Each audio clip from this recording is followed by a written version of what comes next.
Assalamualaikum warahmatullahi wabarakatuh. Alhamdulillahi rabbil alamin.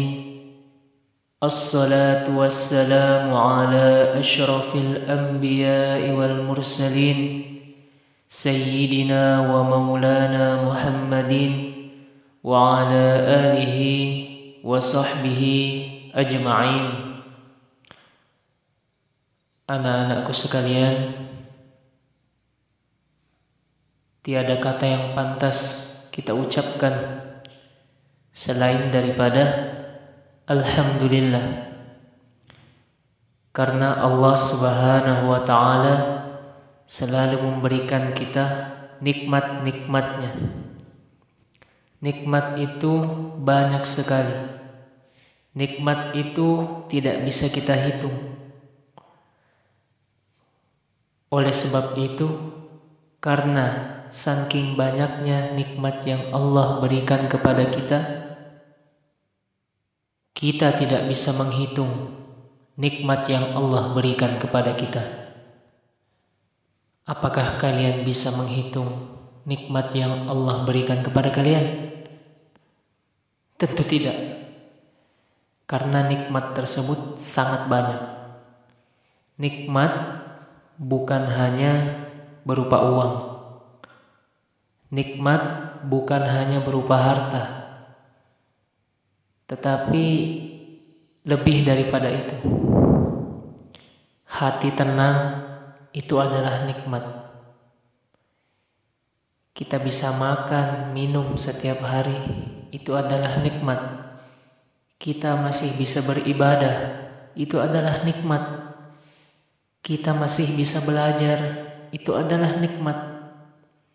Kita masih punya orang tua, itu adalah nikmat. Kita masih bisa bernafas, itu adalah nikmat. Pernah tidak kalian membayangkan seandainya nafas kita ini dicabut? Pernah membayangkan? Tidak pernah kita bayangkan. Tetapi pada akhirnya nafas kita akan dihentikan oleh Allah Subhanahu wa Ta'ala.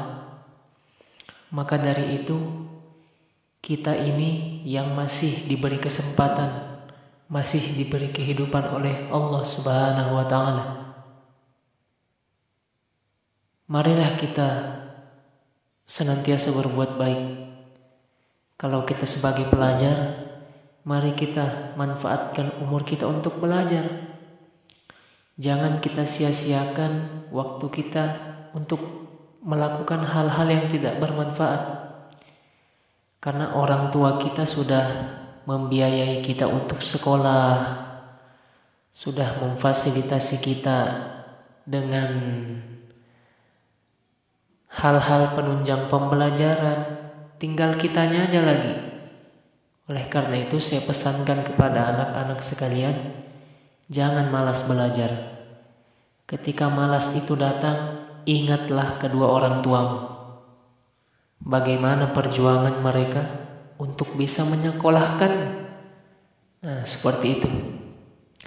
Tidak lupa salawat dan salam kita haturkan kepada junjungan kita Nabi Muhammad SAW. Allahumma shalli ala sayyidina Muhammad wa ala ali sayyidina Muhammad. Saya sampaikan kepada kalian, Nabi SAW pernah bersabda, orang yang paling pelit itu adalah orang yang ketika namaku disebut, mereka tidak mau bersolawat kepadaku. Nah, jadi ketika nama Nabi Muhammad disebut, maka kita bersolawat kepada baginda Rasulullah SAW. Kenapa sih Ustaz harus bersolawat? Karena bersolawat ini banyak sekali keutamaannya. Salah satunya, dosa-dosa kita diampuni oleh Allah Subhanahu wa Ta'ala. Siapa yang memintakan ampun kepada kita ketika kita bersolawat? Yang memintakan ampun kepada kita adalah para malaikat. Ketika kita bersolawat, maka malaikat pun akan memintakan ampun kepada kita. Maka anak-anak sekalian, perbanyak solawat, perbanyak solawat, perbanyak solawat, perbanyak solawat pada baginda Rasulullah SAW. Mudah-mudahan kita semua, kedua orang tua kita, teman-teman kita, semua yang kita sayangi, dan semua orang Islam mendapatkan syafaat oleh Nabi Muhammad SAW. Baiklah anak-anak, kita lanjut pembelajaran kita. Jikalau pada pertemuan pertama kita sudah belajar tentang Perang Badar, setelah Perang Badar ini kita akan membahas tentang Perang Uhud. Mungkin saya ulangi sedikit tentang Perang Badar, poin-poinnya saja ya. Nah, Perang Badar terjadi di Desa Badar pada tanggal 17 Ramadan. Perang Badar merupakan perang yang pertama kali dilakukan oleh kaum muslimin. Adapun sebab terjadinya Perang Badar, yaitu kaum muslimin mencegat kaum kafir Quraisy yang telah mengambil harta kaum muslimin ketika itu. Jumlah kaum muslimin dalam Perang Badar berjumlah 314 orang. Sedangkan jumlah orang kafir Quraisy berjumlah 1000 orang. Adapun yang gugur dalam peperangan dari pihak kaum muslimin ada 14 orang. Sedangkan dari pihak kaum kafir Quraisy jumlahnya ada 70 orang. Termasuk paman Nabi SAW, yaitu Abu Jahal, yang menjadi panglima perang kaum kafir Quraisy ketika itu pada Perang Badar. Sekarang kalian buka buku kalian pada halaman 6. Saya ulangi, silahkan buka buku kalian pada halaman 6. Yang B, Perang Uhud. Saya bacakan paragraf pertama. Tolong disimak baik-baik. Tolong fokus, tolong disimak baik-baik. Halaman 6, Perang Uhud, paragraf pertama. Peperangan ini terjadi pada pertengahan bulan Sya'ban tahun ketiga Hijriah, bertepatan dengan Januari tahun 625 Masehi di kaki Gunung Uhud sebelah utara Madinah. Dalam perang ini, Abu Sufyan menyiapkan pasukan sekitar 3.000 orang. Mereka dipilih dari berbagai suku yang terdapat di Mekkah, yang merupakan sekutu kaum kafir Quraisy. Perang ini terjadi karena kafir Quraisy dendam atas tewasnya para pemuka Quraisy dalam Perang Badar. Oke, saya kira jelas ya. Terjadi pada pertengahan bulan Sya'ban tahun ketiga Hijriah. Kenapa namanya Perang Uhud?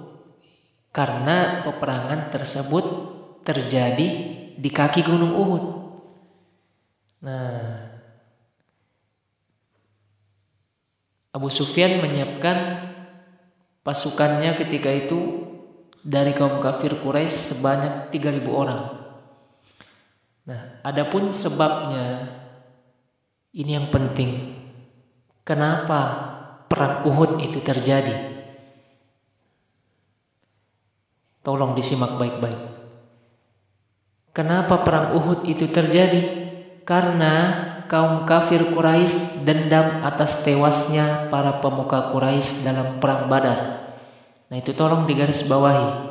Paragraf pertama paling akhir.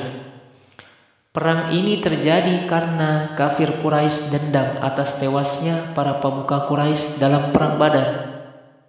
Nah, karena kita ketahui bersama ketika Perang Badar, orang kafir itu kalah. Ketika mereka kalah, mereka menyimpan dendam. Dan dendam tersebut memuncak pada peperangan Uhud. Nah, lanjut paragraf kedua. Rasulullah SAW segera menyiapkan pasukan sebanyak 1.000 orang. Sebanyak 1.000 orang, tolong digarisbawahi. terdiri atas kaum Muhajirin dan Ansor. Namun ketika pasukan tiba di Asy-Syaut, 300 orang mengkhianati Rasulullah. Awalnya pasukan kaum muslimin ketika perang Uhud itu berjumlah 1000 orang. Tetapi ketika di tengah-tengah perjalanan ada 300 orang yang mengkhianati Rasulullah. Nah, jadi awalnya 1000, ada yang berkhianat sebanyak 300 orang. Jadi tinggal berapa? 1000 dikurangi 300. Sisanya pasukan kaum muslimin ketika itu adalah 700. Adapun yang 300 tadi itu yang berkhianat, itu munafik pada Rasulullah SAW. Lanjut, mereka keluar dari barisan pasukan Islam dan kembali ke Madinah. Mereka ini dipimpin oleh seorang munafik yang pura-pura masuk Islam, yaitu Abdullah bin Ubay. Abdullah bin Ubay tolong digarisbawahi. Di paragraf kedua kalian cari Abdullah bin Ubay, tolong digarisbawahi. Abdullah bin Ubay inilah pemimpin orang-orang munafik ketika itu. Sehingga 300 daripada pasukan kaum muslimin berkhianat ya gara-gara Abdullah bin Ubay ini. Lanjut paragraf kedua. Pasukan Islam akhirnya tinggal 700 orang saja. Namun pasukan Islam tidak terpengaruh. Semangat juang mereka tetap membara walaupun pasukannya berkurang. Oke, titik. Itulah namanya semangat. Meskipun pasukannya berkurang, meskipun tenaganya semakin berkurang, tetapi sama sekali tidak gentar kaum muslimin ketika itu menghadapi kaum kafir Quraisy. Lanjut paragraf ketiga. Dalam siasat perangnya, Nabi Muhammad SAW menempatkan 50 orang pasukan pemanah yang dipimpin oleh Abdullah bin Zubair. Mereka diberi tugas bersiap siaga di atas puncak Uhud. Nah, dalam siasat perangnya Nabi Muhammad menempatkan 50 orang pasukan pemanah yang dipimpin oleh Abdullah bin Zubair untuk menetap di atas Gunung Uhud. Jadi 50 orang ini khusus memanah. Mereka berdiam diri di atas Gunung Uhud. Kemudian saat itu Rasulullah SAW berpesan agar pasukan pemanah ini jangan sekali-kali meninggalkan tempat masing-masing. Perhatikan paragraf ketiga halaman 6. Nah, kemudian Nabi berpesan kepada tentara pemanah, jangan sekali-kali kalian meninggalkan tempat kalian ini. Nabi berpesan kepada 50 orang pasukan pemanah tadi, jangan kalian tinggalkan puncak Gunung Uhud ini. Tetaplah berada di sini. Apapun yang terjadi sampai peperangan berakhir, tetaplah kalian di sini. Itu tegas pesan Nabi SAW kepada 50 pemanah. Lanjut paragraf 6. Lanjut halaman 6 paragraf 4 paling bawah ya. Sementara itu sayap kanan pasukan Islam dipimpin oleh Munzir bin Amr, sayap kiri dipimpin oleh Zubair bin Awwam dan Miqdad al-Aswad. Di barisan depan adalah para pasukan Islam yang gagah berani seperti Hamzah, Ali bin Abi Thalib dan Abu Dujanah yang berperang dengan menggunakan pedang Rasulullah. Nah, lalu Nabi bikin formasi, membentuk sebuah formasi. Jadi bukan hanya sepak bola yang perlu formasi, peperangan pun memerlukan formasi. Ya, itu ya. Lanjut halaman ke-7, paragraf pertama. Seperti biasa, peperangan dimulai perang tanding terlebih dahulu. Abi Thalhah bin Abi Thalhah al-Abdari dari pihak kafir Quraisy melawan Az-Zubair. Dalam perang tanding itu, Thalhah dengan mudah dapat dikalahkan oleh Zubair. Nah, seperti perang Badar juga, sebelum terjadi peperangan besar itu, maka harus ada tanding 1 lawan 1 terlebih dahulu. Setelah 1 lawan 1 selesai, maka peperangan besar terjadi. Nah, lanjut paragraf kedua. Setelah perang tanding tersebut, terjadilah pertempuran yang sangat sengit. Pasukan Quraisy dapat dibuat kocar-kacir sehingga pasukan Islam menyangka bahwa pasukan Quraisy telah kalah. Demi melihat kemenangan dan banyaknya harta rampasan yang ditinggalkan oleh pasukan kafir ini, pasukan pemanah yang ditempatkan di atas puncak Uhud turun dan meninggalkan posisinya masing-masing untuk ikut mengambil barang rampasan dan melupakan pesan Nabi Muhammad SAW. Mereka telah melanggar perintah Rasulullah SAW. Nah, ketika perang Uhud itu terjadi, maka pasukan kafir Quraisy ini dibuat kocar-kacir. Maksudnya dibuat gelisah seperti itu ya. Karena hampir kalah ketika itu kaum kafir Quraisy dibuat kocar-kacir oleh kaum muslimin. Padahal jumlah kaum kafir Quraisy ketika itu lebih banyak jumlahnya, yaitu 3.000, sedangkan jumlahnya orang Islam hanya 700. Tetapi dari 700 orang kaum muslimin mampu membuat kewalahan daripada pertahanan kaum kafir Quraisy ketika itu. Karena sudah terpojok kaum kafir Quraisy ketika itu, lalu kaum muslimin menyangka bahwa orang kafir Quraisy ini telah kalah. Nah, karena sudah lemah kaum kafir ketika itu, orang Islam menganggap bahwasanya orang kafir Quraisy telah kalah. Nah, demi melihat kemenangan dan banyaknya harta rampasan yang ditinggalkan oleh pasukan kafir Quraisy ini. Nah, pada peperangan tersebut banyak sekali orang kafir Quraisy ini meninggalkan harta. Kemudian pasukan pemanah ini tergoda dengan harta tersebut, tergoda dengan harta yang bergeletakan di tanah. Karena sangat banyak sekali harta ketika itu. Kemudian pasukan pemanah ini turun dari Gunung Uhud. Pesan Nabi tadi apa? Pesan Nabi, jangan kamu tinggalkan Gunung Uhud apapun yang terjadi sampai peperangan itu berakhir. Tapi apa yang dilakukan 50 pemanah ini?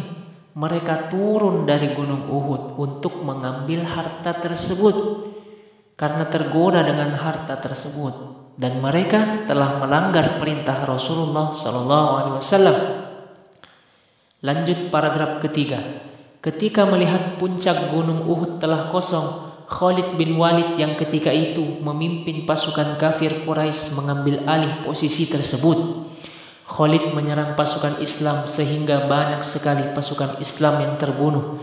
Para pendekar Islam berjuang keras melindungi Nabi Muhammad dari serangan kaum kafir Quraisy. Abu Talhah menjadikan dirinya sebagai pagar pelindung Nabi Muhammad SAW dari serangan pasukan pemanah Quraisy. Abu Dujanah menjadikan punggungnya sebagai perisai untuk melindungi Nabi Muhammad sehingga beberapa anak panah menancap di punggungnya, tetapi ia tetap berdiri tegak. Nah, karena pasukan pemanah dari kaum muslimin yang 50 orang tadi meninggalkan puncak Gunung Uhud untuk mengambil harta tersebut, sehingga puncak Gunung Uhud ini kosong.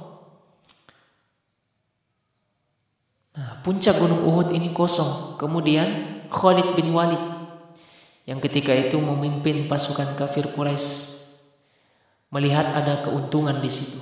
Kemudian dia ambil alih Gunung Uhud itu.